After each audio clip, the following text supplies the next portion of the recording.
اس کی حساسیت کا ادراک نہیں ہو پا رہا ابھی تک۔ جن علاقوں میں ذرا امن ہے، کچھ سکون ہے، وہ اس کا ادراک نہیں کر پا رہے کہ جو صورتحال آج خیبر پختونخوا میں ہے یا بلوچستان میں ہے۔ اللہ تعالیٰ اس ملک کو سلامت رکھے، ہمیں اس وطن کی سلامتی، اس کی وحدت اور اس کی یکجہتی عزیز ہے۔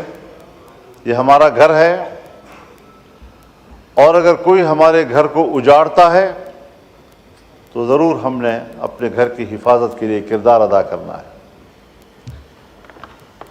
جس وقت میں اس سے قبل یہاں گفتگو کر رہا تھا، ایک ہفتہ پہلے، آج وہاں کی صورتحال مختلف ہو گئی ہے۔ پہلے تو یہ مسئلہ تھا کہ پولیس کے بارے میں نے کہا کہ سورج غروب ہونے سے پہلے وہ تھانوں میں محدود ہو جاتے ہیں، انہیں باہر نکلنے سے منع کر دیا گیا ہے، ساری رات صبح تک مسلح گروہوں کے قبضے میں ہوتی ہے، سڑکیں ان کے قبضے میں ہیں، دیہاتیں ان کے قبضے میں ہیں، دیہاتوں کی مسجدیں ان کے قبضے میں ہیں، لوگوں کے بیٹھکیں ان کے قبضے میں ہیں۔ اور اس صورتحال میں آپ مجھے بتائیں کہ پھر ریاست کی رٹ کہاں ہے، فوج کہاں ہے، ریاست کی دفاع کی قوت کدھر ہے؟ کیا اس کا فرض صرف اس اسلام آباد تک محدود ہے کہ وہ اپنے مخالفین پر دعویٰ بول دیں اور کہیں کہ ہم ریاست کا تحفظ کر رہے ہیں؟ کیا عوام کے کوئی حقوق نہیں ہے؟ آج وہاں پر پولیس نے دھرنے دیے ہوئے ہیں، لکی مروت سے دھرنا شروع ہوا ہے، اور اب یہ ڈیرہ اسماعیل خان میں بھی بڑھ رہا ہے، صورتحال وہاں بھی پھیل رہی ہے، باجوڑ میں بھی چلا گیا ہے، بنو میں بھی چلا گیا ہے، اور مختلف اضلاع میں اگر پولیس نے دھرنا دے دیا، بائیکاٹ کر دیا، اپنے فرض کے انجام دہی سے پیچھے ہٹ گئے، آپ مجھے بتائیں کہ کیا صورتحال ہوگی؟ ہماری نہ سنی جائے، کم از کم اپنے ریاستی ادارے پولیس کی تو سنی جائے۔ کہاں ہم کھڑے ہیں؟ کیوں اس چیز کا احساس نہیں ہو رہا ہمارے لیے؟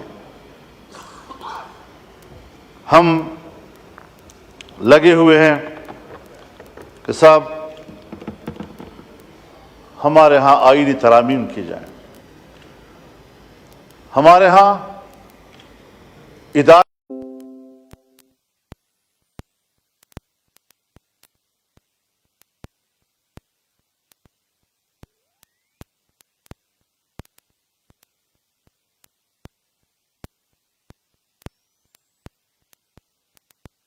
صبح تک مسلح گروہوں کے قبضے میں ہوتی ہے، سڑکیں ان کے قبضے میں ہیں، دیہاتیں ان کے قبضے میں ہیں، دیہاتوں کی مسجدیں ان کے قبضے میں ہیں، لوگوں کے بیٹھکیں ان کے قبضے میں ہیں۔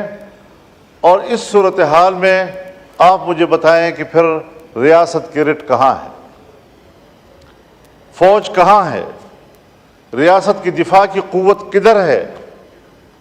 کیا اس کا فرض صرف اس اسلام آباد تک محدود ہے کہ وہ اپنے مخالفین پر دعویٰ بول دیں اور کہیں کہ ہم ریاست کا تحفظ کر رہے ہیں؟ کیا عوام کے کوئی حقوق نہیں ہے؟ آج وہاں پر پولیس نے دھرنے دیے ہوئے ہیں، لکی مروت سے دھرنا شروع ہوا ہے، اور اب یہ ڈیرہ اسماعیل خان میں بھی بڑھ رہا ہے، صورتحال وہاں بھی پھیل رہی ہے، باجوڑ میں بھی چلا گیا ہے، بنو میں بھی چلا گیا ہے، اور مختلف اضلاع میں اگر پولیس نے دھرنا دے دیا، بائیکاٹ کر دیا، اپنے فرض کے انجام دہی سے پیچھے ہٹ گئے، آپ مجھے بتائیں کہ کیا صورتحال ہوگی؟ ہماری نہ سنی جائے، کم از کم اپنے ریاستی ادارے پولیس کی تو سنی جائے۔ کہاں ہم کھڑے ہیں؟ کیوں اس چیز کا احساس نہیں ہو رہا ہمارے لیے؟ ہم لگے ہوئے ہیں کہ صاحب ہمارے ہاں آئینی ترامیم کی جائیں. ہمارے ہاں ادارے اور اداروں کے بڑے وہ اپنے ایکسٹینشن کے لیے فکر مند ہیں، اپنے اداروں کی اصلاح اور تقویت کے لیے فکر مند نہیں ہیں.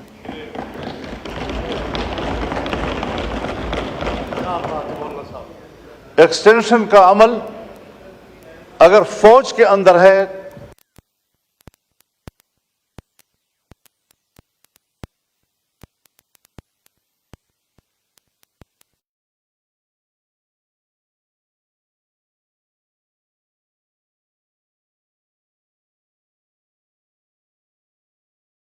وہ تھانوں میں محدود ہو جاتے ہیں، انہیں باہر نکلنے سے منع کر دیا گیا ہے.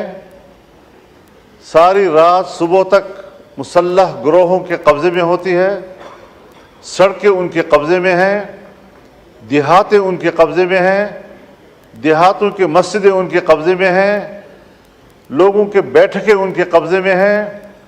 اور اس صورتحال میں آپ مجھے بتائیں کہ پھر ریاست کی رٹ کہاں ہے؟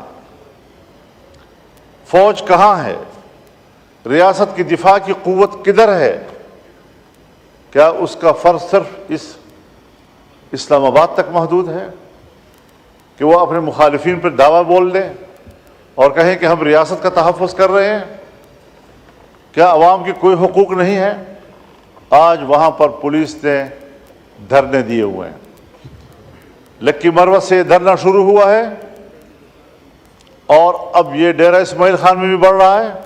صورتحال وہاں بھی پھیل رہی ہے. باجوڑ میں بھی چلا گیا ہے، بنو میں بھی چلا گیا ہے، اور مختلف اضلاع میں اگر پولیس نے دھرنا دے دیا، بائیکاٹ کر دیا، اپنے فرض کے انجام دہی سے پیچھے ہٹ گئے، آپ مجھے بتائیں کہ کیا صورتحال ہوگی؟ ہماری نہ سنی جائے، کم از کم اپنے ریاستی ادارے پولیس کی تو سنی جائے. کہاں ہم کھڑے ہیں؟ کیوں اس چیز کا احساس نہیں ہو رہا ہمارے لیے؟ ہم لگے ہوئے ہیں کہ صاحب ہمارے ہاں آئینی ترامیم کی جائیں. ہمارے ہاں ادارے اور اداروں کے بڑے وہ اپنے ایکسٹینشن کے لیے فکر مند ہیں، اپنے اداروں کی اصلاح اور تقویت کے لیے فکر مند نہیں ہیں.